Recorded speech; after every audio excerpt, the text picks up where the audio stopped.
aboutissant à son abandon. Alors, le choc a été rude pour les partisans de la construction européenne, et ils vont donc relancer le projet au lendemain de cet échec qui a lieu donc en 1954. Et donc en 1955, plusieurs conférences sont organisées pour donner une nouvelle dimension à la construction européenne.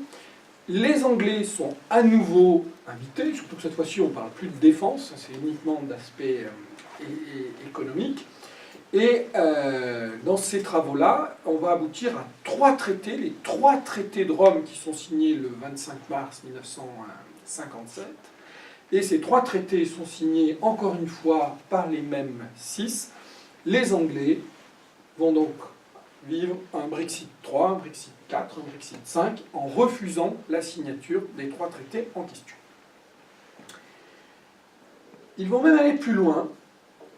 Dès 1960, ils vont signer le traité de Stockholm, janvier 60, qui va créer une autre Europe, l'Association européenne de libre-échange, qui existe toujours. Alors, je vous en donner la liste, vous allez comprendre pourquoi elle ne fait pas la une des médias. Vous avez tous les sous-développés d'Europe, la Norvège, le Liechtenstein, l'Islande et la Suisse. Il n'en reste plus que 4. Ils ont eu jusqu'à 11 adhérents. Petit à petit, tous ont quitté le club en question, mais le club fonctionne toujours, avec 40 fonctionnaires. Il y en a 40 000 à la Commission de Bruxelles et dans les autres services européens. C'est une toute autre vision. Donc, 6e Brexit, si je puis dire, avec la création d'un organisme tout à fait différent, avec une autre philosophie, une autre vision, et surtout le maintien des souverainetés nationales des pays membres. Par contre, une ouverture au libre-échange auquel ils sont particulièrement attachés. Alors, dans cette histoire, il y a bien entendu la grande exception de 1973, où les Anglais vont rompre avec leur tradition d'île isolée. Et le 24 janvier 1972 sera signé le traité d'Egmont, le traité d'adhésion à l'Union européenne, après que la France eut levé son veto. Je vous rappelle que le général de Gaulle avait dit « Je veux bien de la Grande-Bretagne toute nue ». Comme Elisabeth n'a pas voulu faire de striptease, elle est restée dehors jusqu'à ce qu'il disparaisse lui-même et que le traité puisse être enfin négocié par les conservateurs du gouvernement d'Édouard Heath. Alors, l'adhésion, elle sera un peu chaotique, hein. Les gouvernements vont démissionner, seront renversés, il y aura des parlements, alors je ne sais plus comment est-ce qu'ils appellent ça, lorsque le gouvernement est un gouvernement de coalition, ce qui est très rare, autant c'est très allemand, autant en Grande-Bretagne c'est très exceptionnel, donc il y aura période de gouvernement de coalition. Bref, ce n'était pas très clair, à tel point qu'en 1975, donc 3 ans après le traité, ils vont organiser le référendum dont je parlais précédemment. Et c'était très sympathique de revoir les photos de l'époque à propos du référendum récent, puisqu'on voyait Maggie avec les grands t-shirts pour l'Europe, pour l'intégration. Alors à l'époque c'était la CE, ici en anglais. Et donc le référendum sera un extraordinaire succès, 65% de participation, ce qui est beaucoup pour les Britanniques, et 67% pour le oui. Ce sera même pratiquement l'inverse du vote de l'année dernière, c'est-à-dire que les régions qui ont voté le plus au maintien dans l'Union, c'est-à-dire l'Écosse et l'Irlande du Nord, étaient à l'époque celles qui avaient voté le moins par rapport aux Gallois et aux Anglais qui ont voté relativement fortement pour en sortir cette fois-ci. Alors, certes, ils sont rentrés. D'aucuns diront que les ennuis de la construction européenne ont commencé à ce moment-là, mais en tout cas, le bazar européen va devenir extrêmement compliqué, et ils vont multiplier les occasions pour peut-être pas en sortir, le mot est trop fort, mais se rapprocher de la sortie, le mot est lui sans doute plus juste. Alors, il y a eu le scénario qui a duré très longtemps. I want my money back. I want my money back. Alors, je ne veux pas vous le faire pendant 6 ans, mais ça a duré 6 ans. Donc, de l'arrivée au pouvoir en mai 79 de Iron Lady, jusqu'à ce qu'il y ait le traité de Fontainebleau qui leur rende 1 milliard d'euros chaque année pour alléger leur participation à la construction. Donc, 7e Brexit, ils sont restés parce qu'ils avaient un chèque, sinon je pense qu'elle aurait été plus loin. En 85, l'encre de Fontainebleau était à peine séchée qu'il y avait la négociation du traité de Schengen sur la libre circulation des personnes à l'intérieur de l'espace européen. Ce n'est pas tout à fait le même espace que l'Union, c'est un traité qui est hors Union, mais qui participe de ce vaste projet. Et là, 8e Brexit, ils ne signent pas, ils se mettent en dehors, ils y sont toujours. Certains se posent une question, pourquoi Calais d'un climat plus proche de, je dirais pas de l'Arctique, mais c'est quand même la mer du Nord, il y a une jungle qui a poussé, donc il y a des bizarreries, peut-être que M. Dubovich nous en donnera quelques éclaircissements sur cette géographie particulière. Toi qui es originaire des Flandres, je suis de Calais, moi. Je suis de Calais même, donc voilà. Il y a des charmes touristiques qui devraient être exploités d'ailleurs. C'est un climat tropical. En Amazonie, je n'oserais pas dire que les autochtones aussi, mais bon. Donc, voilà pour la huitième rupture, donc le 8e Brexit. On arrive en 92, donc en 92, vous savez, c'est l'euphorie de cette construction européenne avec ce traité de Pont-sur-Meuse, hein, en flamand, Maastricht, c'est Pont-sur-Meuse, hein, c'est ça. Voilà.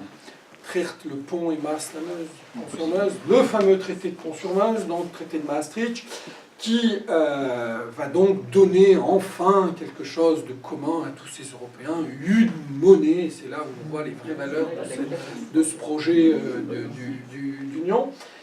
Et donc les Britanniques proposent, alors c'était plus Maggie, hein, elle avait été virée quelques mois plus tôt, c'était John Major, donc beaucoup plus diplomate que Tina, There is no alternative, qui va donc proposer, lui, une alternative, c'est-à-dire une monnaie commune. Hein, donc le projet Major était de dire, on crée une monnaie européenne, on la fonde, elle sera commune à tous les participants, mais on garde nos monnaies nationales. Si vous allez chez Harrods à Londres, vous allez voir, ils ont tous une double caisse avec des euros d'un côté, business as usual, et ils ont des pounds, puisqu'on est quand même au Royaume-Uni, la reine est toujours sur les billets. Donc c'est très fonctionnel. Kohl et Mitterrand ont dit « tais-toi », ils ont mis en place leur projet, vous connaissez la suite, ils ont encore choisi l'opting out. Donc c'est un article du traité de Maastricht qui permet une option d'être dehors pour les Anglais sur ce dossier. Alors les Suédois qui ne sont pas tombés de la dernière pluie dans la série des archaïques ont donc demandé eux aussi une clause spéciale d'opting out. Les Danois, eux, ne l'avaient pas négocié, mais à chaque fois qu'ils ont demandé à leur peuple de le ratifier, et comme la constitution danoise impose de consulter le peuple, et bien à chaque fois ils ont dit non, et donc il y a 3 pays qui en sont exclus. Ceux qui n'en sont pas encore membres, c'est souvent par, entre guillemets, fainéantise, pour les excuser, je pense que c'est par pure volonté de leur gouvernement de ne pas organiser de passage à l'euro, je pense notamment aux Tchèques, entre autres, qui ne l'ont toujours pas. Au compteur, on doit être à 18 si je ne me trompe pas, hein, il en manque encore une dizaine, et la plupart, c'est par, je ne parle pas de ceux comme la Bulgarie ou la Roumanie qui n'auraient pas encore les conditions pour intégrer l'euro, mais la Hongrie, la Pologne et la République tchèque devraient normalement être intégrés. Ils ont bien compris qu'il y avait peut-être de quoi réfléchir avant de basculer. Donc nous voilà au 9e Brexit des Anglais dans ce refus de l'adhésion à la monnaie dite unique. Alors je serais tenté de dire que nous allons vivre avec le Brexit la 10e plaie d'Europe. Hein.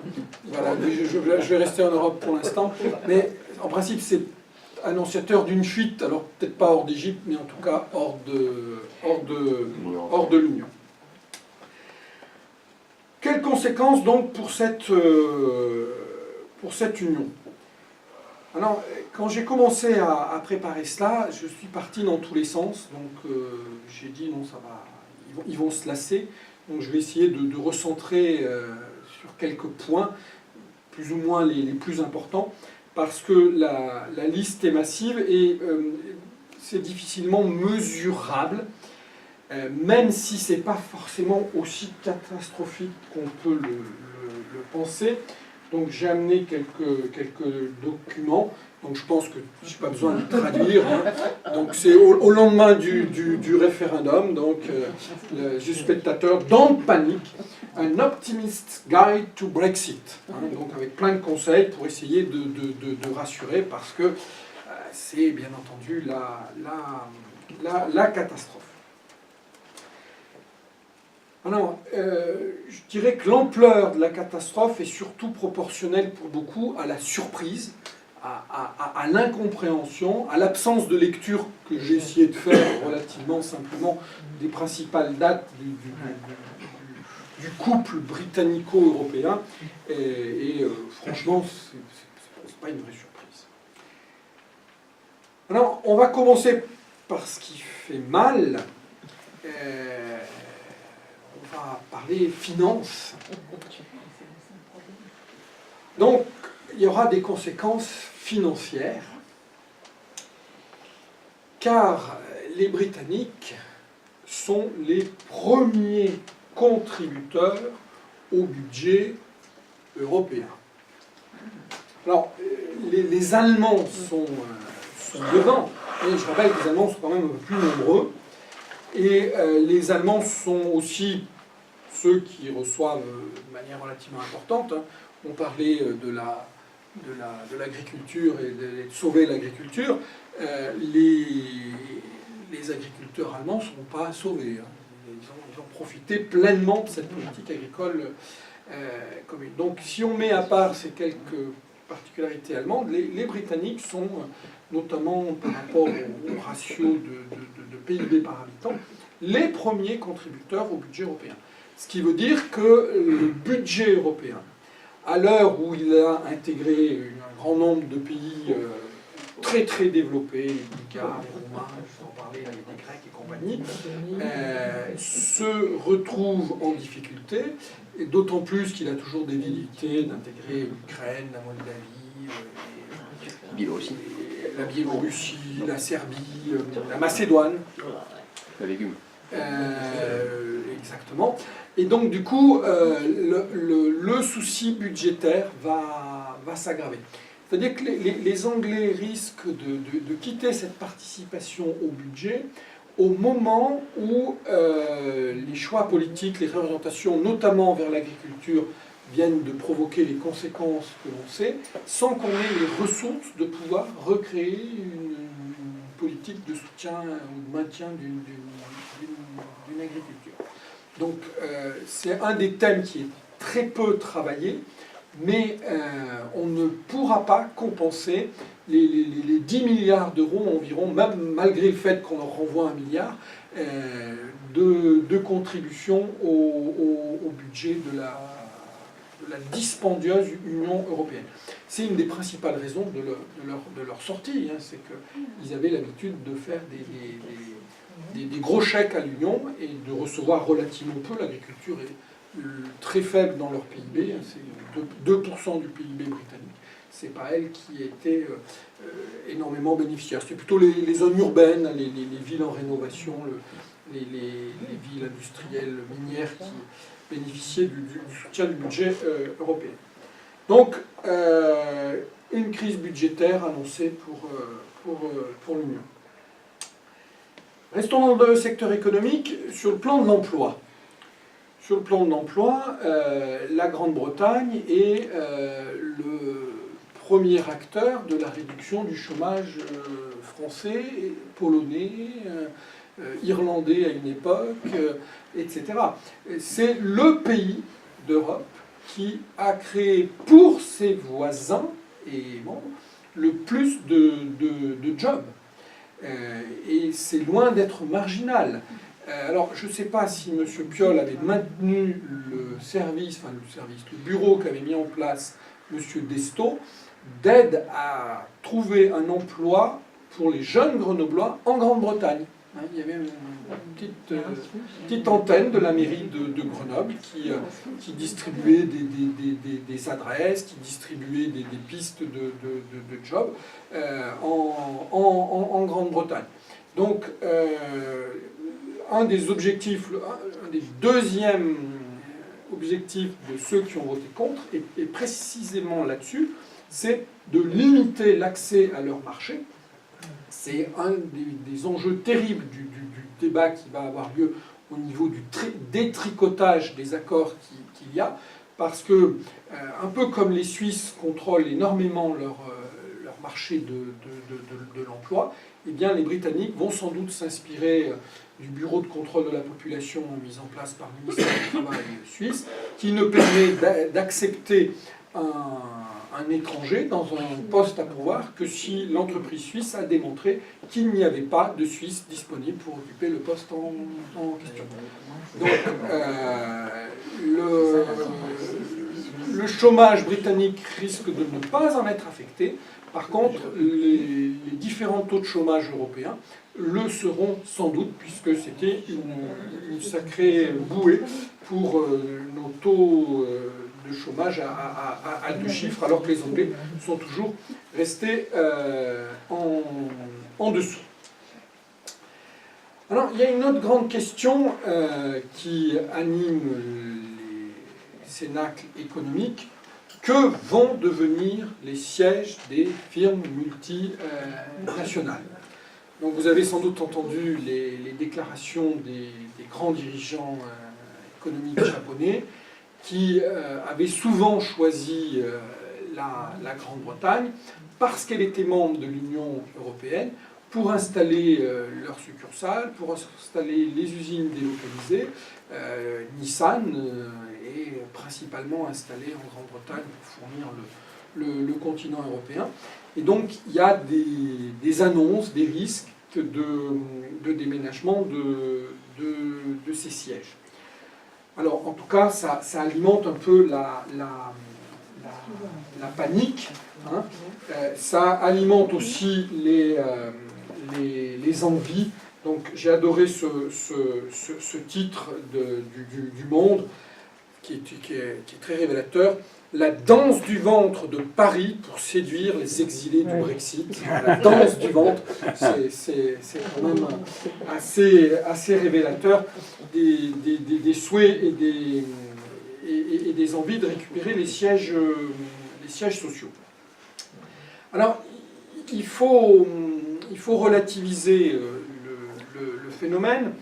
Il y a des études qui ont essayé d'analyser et elles vont entre 4000 transferts de postes et 35 000 sur le continent.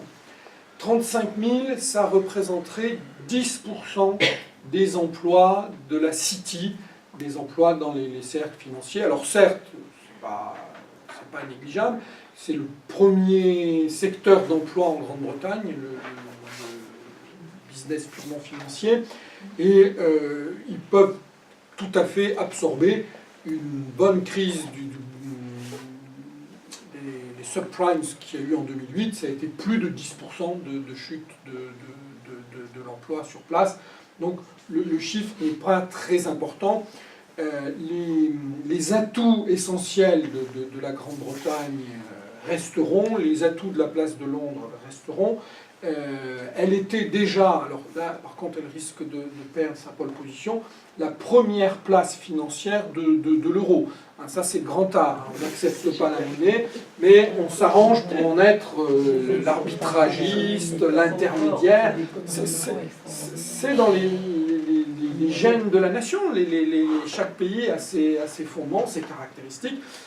Napoléon Bonaparte les appelait, c'est une nation de boutiquiers, oui, c'est une nation de boutiquiers, ils le restent, ils y sont très attachés, ils ont un savoir-faire qu'à nul autre, pareil, je vous parlais tout à l'heure des bookmakers, c'est une industrie nationale qui fonctionne très bien, même si là, sur le Brexit, apparemment, elle n'a pas été à la hauteur.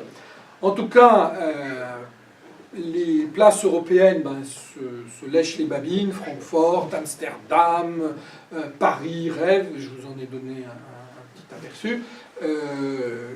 C'est pas uniquement parce qu'ils seraient hors de l'Union qu'on aura de quoi les attirer entre la fiscalité et les conditions d'accueil. Ce n'est pas gagné, loin de là.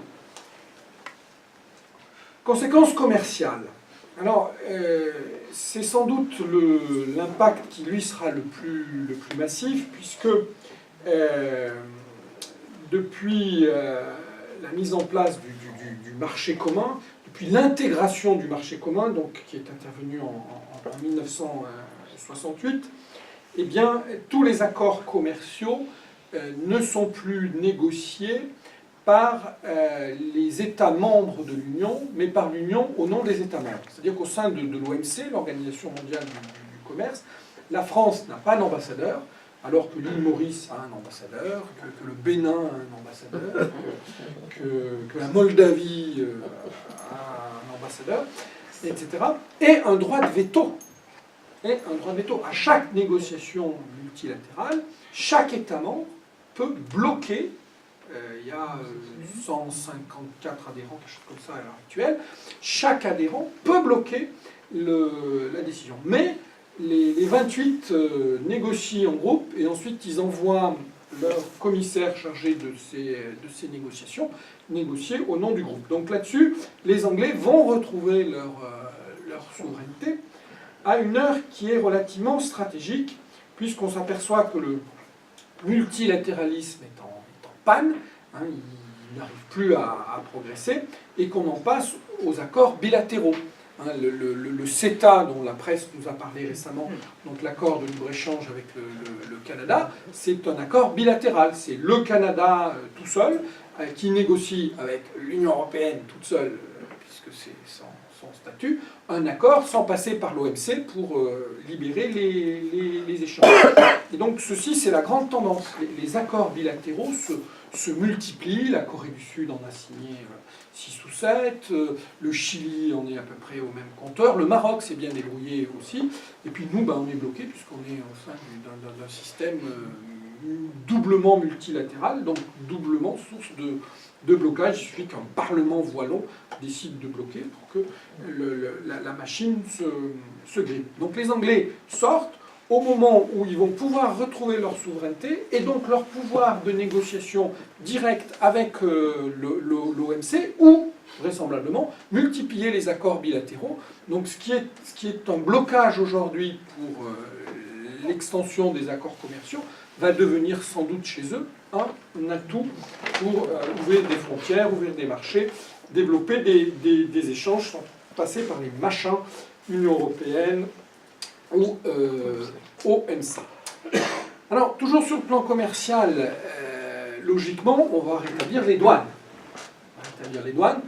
Vous me direz, ça créera quelques emplois en France, surtout avec les Anglais, car on l'oublie, c'est un des rares partenaires avec lesquels nous dégageons un excédent courant.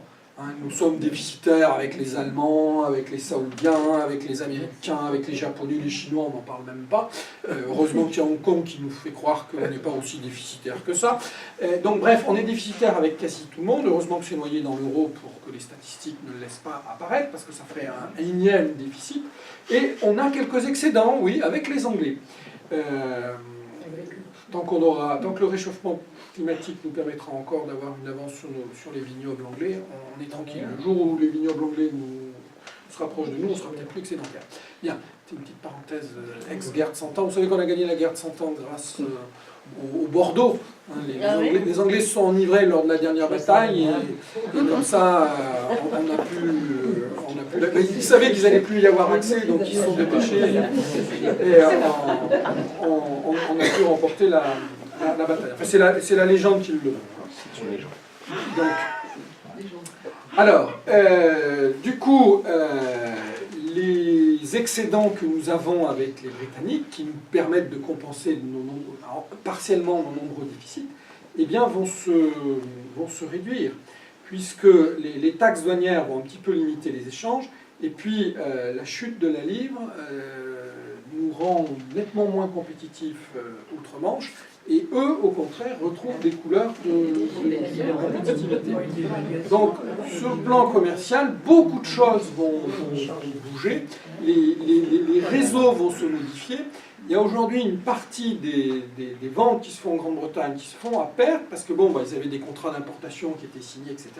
Le Brexit, un peu brutalement, a provoqué la chute de la livre, et ils ne couvrent pas leurs charges. Donc ils vont chercher de nouveaux réseaux.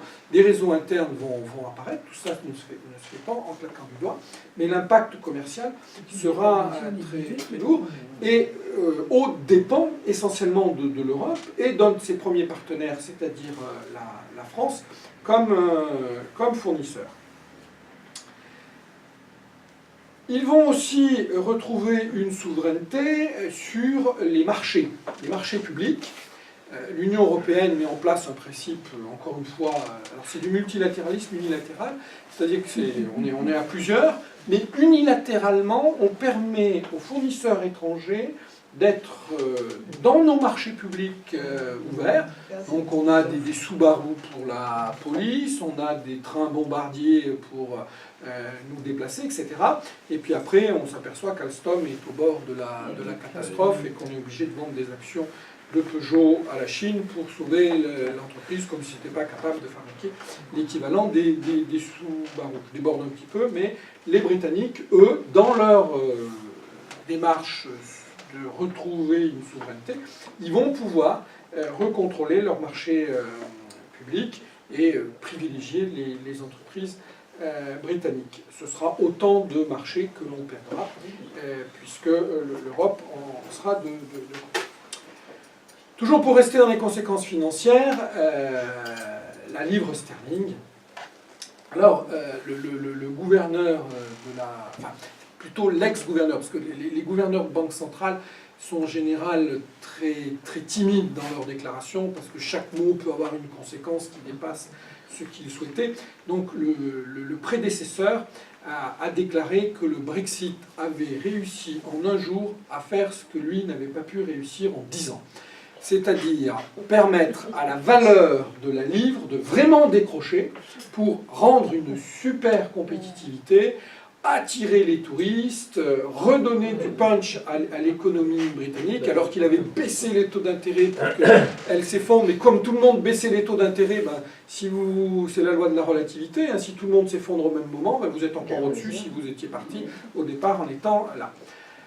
Selon les indices d'analyse monétaire qu'utilise la BOE, la Bank of England, la livre sterling vient d'atteindre au mois d'octobre son niveau le plus faible depuis le milieu du 19e siècle, c'est-à-dire depuis qu'avait été mis en place le gold standard, le premier système d'échange monétaire international. Donc les critères en général sont secrets, ils ne disent pas par rapport à qui et à quoi ils se réfèrent, c'est en général un panier de monnaie, et ce qui a un grand avantage de la Grande-Bretagne, c'est qu'il y a une grande continuité historique, donc ils ont des continuités statistiques intéressantes, et bien actuellement, par rapport à ce panier de référence, ils ont atteint le niveau le plus faible de leur histoire. Quelques chiffres, donc à la veille du référendum, on était à 1,3 euros pour une pound. Maintenant, il n'y a plus que 1,1. Et en début d'année 2016, on était à 1,35. Donc, vous voyez l'importance de la chute qui donne un sacré atout de compétitivité.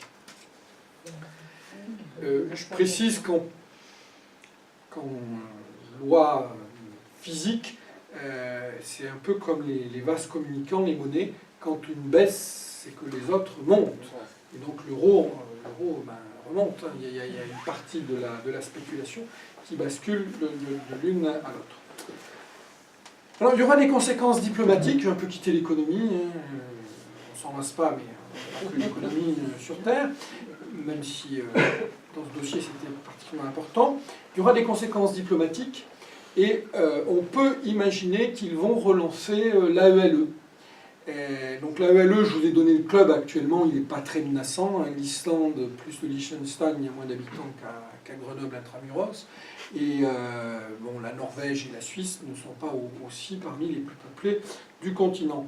Donc, alors là, c'est une pure hypothèse, mais on peut imaginer qu'ils réadhèrent à cette association, ne serait-ce que pour faire partie de ce qu'on appelle l'EEE, l'espace économique européen, qui regroupe l'AELE plus l'Union européenne, pour garder l'essentiel des droits que les Norvégiens et les Suisses ont au niveau économique et en termes de déplacement, etc., à l'intérieur de l'Europe. Et ce qui veut dire que s'ils réadhèrent, eh bien, une alternative à l'Union européenne va reprendre corps. Elle a existé pendant une quinzaine d'années quand ils l'ont mise en place, jusqu'à ce qu'ils trahissent leur association pour intégrer la CE de l'époque. S'ils réadhèrent, compte tenu de la crise générale et des nombreux États qui se posent la question sur on reste pas, et s'il y a une association qui permet de garder des liens tout en retrouvant sa souveraineté, il y a de fortes chances que certains résultats électoraux amènent des gouvernements à demander une adhésion à l'AELE en demandant un exit pour les Néerlandais, un Franksit pour les Français, etc. Il restera, comme disait l'ancien ministre des Finances allemand, que le Club Med pour être membre de l'Union européenne. Alors, il y aura aussi des conséquences institutionnelles, puisque le principe de base de la construction européenne, un de ses articles éminents, c'est une union sans cesse plus approfondie. C'est là-dessus que David Cameron a négocié avec l'Europe pour soutenir son Brexit. Il demandait à sortir de ce principe. Et là, la claque donnée à la construction européenne va poser le problème. Est-ce qu'elle n'a pas été beaucoup trop loin? Est-ce que les résultats électoraux qui se sont multipliés, on a moins parlé du référendum en Hongrie qui a été totalement écrasant contre la construction européenne. Certes, la participation n'a pas été très très élevée, donc légalement il n'a pas de valeur, mais néanmoins c'est mieux qu'un sondage, puisque la population s'est déplacée en millions, et on a bien une fois de plus la preuve de cette marginalisation. Donc l'impact sur le système institutionnel ne fait que commencer, même s'il n'y a pas de calendrier là-dessus. Il y a un calendrier sur la sortie qui, lui, est surnommé par les Anglais The Cliff Age, l'âge de la falaise. C'est-à-dire que